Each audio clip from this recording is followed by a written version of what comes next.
Welcome to meeting news. నేను ఎపిసాడ్ Srisailam ghat road లో మహిళకు చేదు అనుభవం. హైదరాబాద్ టు శ్రీశైలం ఘాట్ రోడ్ లో ఒక ఫ్యామిలీ శ్రీశైలానికి బయలుదేరారు. కరెక్ట్ గా దోమలపేట దగ్గర వామిటింగ్స్ రావడంతో కారు ఆపి వామిటింగ్ చేసుకున్న సందర్భంలో ఒక అహంతకుడు తన మీద దాడి చేయబోతున్నాడు అని గమనించి కారు స్పీడ్ వేగం పెంచారు.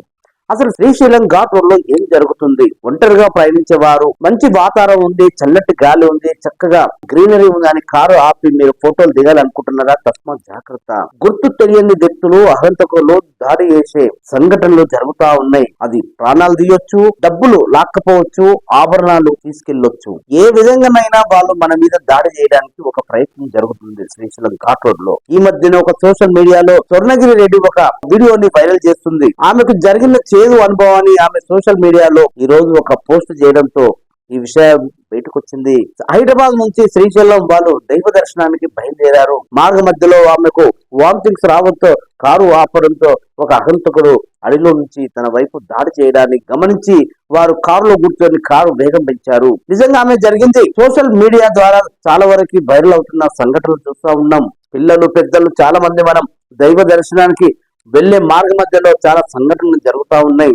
ఎందుకంటే అది చాలా ఫారెస్ట్ ఏరియా, ఎటు నుంచి అయినా జంతువులు రావచ్చు అని ఒక భయం ఉండేది. కానీ ఇప్పుడు గుర్తు తెలియని అగంతకులు వచ్చి దాడి చేసే ప్రయత్నాలు జరుగుతున్నాయి. అందరూ జాగ్రత్త ఉండండి, గమనించండి, గమనిస్తూ వెళ్ళండి. సో మొత్తానికి ఆమె ద్వారా కొన్ని విషయాలు తెలుసుకునే ప్రయత్నం చేద్దాం. లాస్ట్ వీక్ మేము ఫ్యామిలీతో శ్రీశైలం వెళ్ళాము.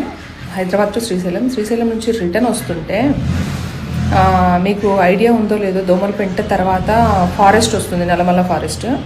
అక్కడ వామిటింగ్ వస్తుందని వెహికల్ పక్కన ఆపామండి. మా హస్బెండ్ కాల్లో మాట్లాడుతున్నారు, మా పిల్లలు వెనక కూర్చున్నారు. నాకు వామిటింగ్ సెన్సేషన్ ఉంటే కార్ ఆపి డోర్ తీసిపెట్టి బయట కొంతసేపు ఒక 5 minutes అట్లా టైం స్పెండ్ చేశాను. ఫారెస్ట్లో నుంచి ఒకడు వచ్చాడు, వెనక చేతులు పెట్టుకొని వచ్చాడు. వాడు ఏం పట్టుకొని వచ్చాడో నాకు తెలియదు. దగ్గరికి రాగానే నాకు డౌట్ వచ్చి కార్ ఎక్కాను. కార్ ఎక్కిన తర్వాత కూడా వాడు కార్ దగ్గర వస్తుంటే గ్లాస్ డోర్ కూడా కింద ఉంటే గ్లాస్ డోర్ పైకి పెట్టాను.